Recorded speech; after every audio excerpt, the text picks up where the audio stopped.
सरकार जो कहती है उसका उल्टा करती है। पिछले 11 साल के कार्यकाल में एनडीए की जो केंद्र की सरकार है या स्टेटों में जहाँ जहाँ उनकी सरकार है, आप ये देखो, उन्होंने जो कहा उसका उल्टा किया। अब वो कह रहे हैं कि हम वक्फ में इस संशोधन जो कर रहे हैं इसके ज़रिए गरीब मुसलमान को लाभ होगा। आपको क्या लगता है कि भाजपा मुसलमानों के पक्ष में है या मुसलमानों के खिलाफ? आप आम धारणा मानोगे पूरे भारत में, आप कहीं जाके किसी से पूछ लो, उनके नेताओं के, उनके कार्यकर्ताओं के, उनके लीडरों के, उनके मंत्रियों के, उनकी सरकारों के उनके बयान, उनके जो हैं कथन, उनकी करनी को आप देखोगे तो आपको ऐसा लगेगा कि वो देश की लड़ाई नहीं, देश की तरक्की की लड़ाई नहीं, वो मुसलमानों को कमज़ोर करने की लड़ाई लड़ रहे हैं, उनको नुकसान का पहुँचाने की लड़ाई लड़ रहे हैं। तो ऐसे में हिस्ट्री में सब चीज़ें रिकॉर्ड होती हैं। जब 2060-70 के दशक में जाके आज हम 2025 में हैं, आने वाली पीढ़ियाँ हिस्ट्री पढ़ेगी तो जानने का प्रयास करेंगे कि जब मुसलमानों पर इतना बड़ा जुल्म हुआ तो उनके पक्ष में कौन खड़ा था, उनके विरोध में कौन खड़ा था। सिर्फ राजनीतिक महत्वाकांक्षा के लिए, सिर्फ राजनीतिक जो है कुर्सी के लिए आज यहाँ कमज़ोरों के पक्ष में ना खड़ा हो जाए, मैं इस बात से सहमत नहीं। उनको आज ज़रूरत है। और आप जानते हैं जब जब किसी कमज़ोर को ज़रूरत पड़ी हो, किसी जाति धर्म का हो, उसके चाहे वो किसानों का मामला हो, पहलवानों का मामला हो, चाहे वो एनआरसी का मामला हो या वक्फ का मामला हो, या कमज़ोर वर्गों पे, दलितों, पिछड़ों, आदिवासियों पे कहीं भी कोई जुल्म हुआ, चाहे पार्लियामेंट या सड़क हो, मैंने कभी अपने आप को उनसे अलग नहीं छोड़ा। मैंने हमेशा उस लड़ाई को लड़ा और आज भी उस लड़ाई को लड़ रहा हूँ। मैं उनको समर्थन करने और विश्वास दिलाने आया हूँ कि हम आपके साथ खड़े हैं।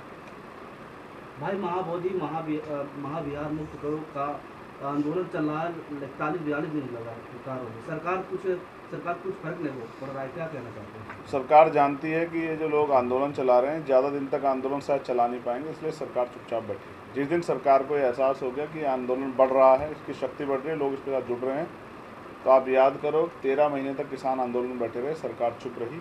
लेकिन जैसे इलेक्शन आया, सरकार ने हाथ जोड़ के कहा कि हम किसानों की सारी मांगें मानते हैं। तो मैं फिर स्पष्ट करूंगा, आंदोलन में भी धार पैदा नहीं हुई। आंदोलन में धार पैदा होगी, ज़्यादा लोग उससे जुड़ेंगे तो सरकार अपने आप रास्ते पर आ जाएगी।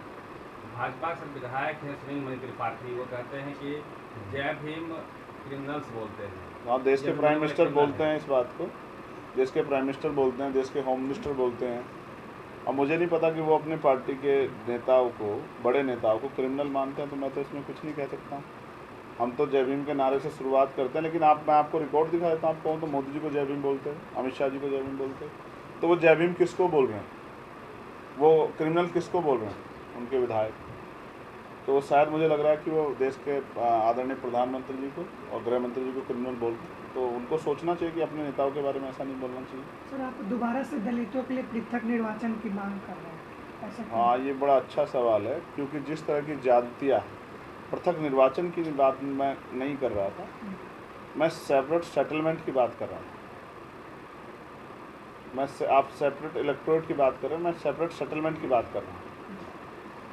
जब सेपरेट इलेक्टोरेट के मामले में तो ये रिजर्वेशन आया कि जिस तरह की हिंसा, जातिगत हिंसा कमज़ोर वर्गों पे हो रही है, तो अगर सेपरेट सेटलमेंट होगा तो शायद इस हिंसा से हम लोगों की जान बची रहेगी। जब सुरक्षित रहेंगे तभी तो अपने अधिकारों के लिए लड़ पाएंगे। अभी तो जान पे के लाले हैं। आप बिहार को ही देख लो, मैंने आते गिनवाया कि 10-12 घटनाएं ऐसी हैं, कोमल पासवान से लेकर पूजा और तमाम जो हैं, जिनकी हत्या हुई हैं, शेड्यूल ट्राइब बैकवर्ड के लोग हैं, और रेप हुए हैं। ये पिछले 12-15 दिन घटना है।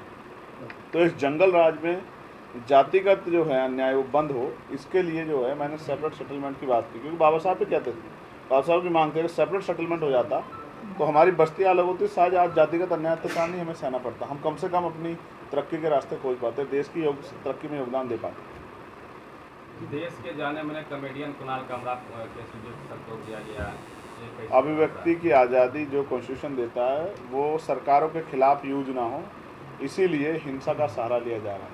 मुझे ये भी जानकारी मिली है कि एक हमारे जाने माने पत्रकार साथी हैं, नौजवान, जो एक बुलंद आवाज़ है, अनुराग ओझा, उन पर भी यहाँ बिहार में पटना में ही जंक्शन के पास हमला किया गया है। वो हमला इसलिए किया गया है कि वो मुखर होकर सरकार के खिलाफ बोलते हैं।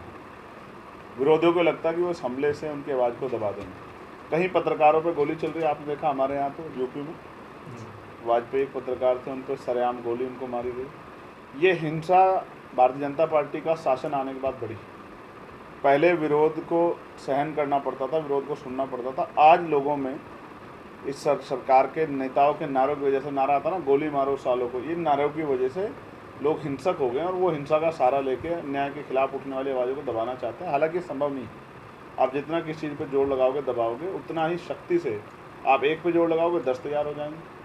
आज तो देखना सोशल मीडिया के जरिए हर घर में पत्रकार तैयार हो रहा है, तो कितने लोगों पे हमला करोगे? अगर ये जिन पे हमला हो रहा है वो लोग एकजुट हो गए तो शायद जो है सरकार को बहुत कुछ झेलना पड़ेगा।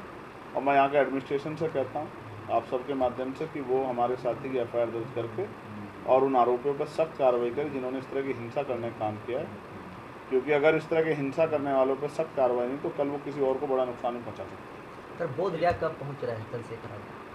बोधगया के अभी मंत्री जी आए थे, मेरी बात हुई है उनसे, और मैंने उनसे कहा कि जब भी वो कोई बड़ा प्रोटेस्ट कॉल करेंगे या फिर वहाँ से कोई इस तरह की संदेश देने का काम करेंगे तो मुझे एक दिन पहले बता दें तो मैं आ जाऊँ। एक युवा जो सर आपको आदर्श मानता है वो पिछले 7 महीने से जेल में है, गोल्डन दास। मुझे आदर्श मानता तो शायद ये स्थिति नहीं बनती। मैं संविधान के आधार पर करता हूँ, मैं ऐसा कुछ कहता नहीं जिसके बाद फिर जो है अपनी बात से पीछे हटना पड़े। सर आप बेगमपुरा की बात करते हैं तो कैसे बेगमपुरा बनाया, क्या प्लान है सर? हाँ, राजनीतिक शक्ति का निर्माण होगा तो बेगमपुरा बनेगा। बेगमपुरा का मतलब समझते हो? बेगमपुरा, बिना गम का राज, जहाँ किसी की ज़िंदगी में कोई गम ना हो, वो कोई किसी जाति का हो, किसी धर्म का। तो मैं मानता हूँ इससे अच्छा राज नहीं हो सकता जहाँ लोग बिना गम के जीवन जिए। मैं उसी विचार की बात करता हूँ।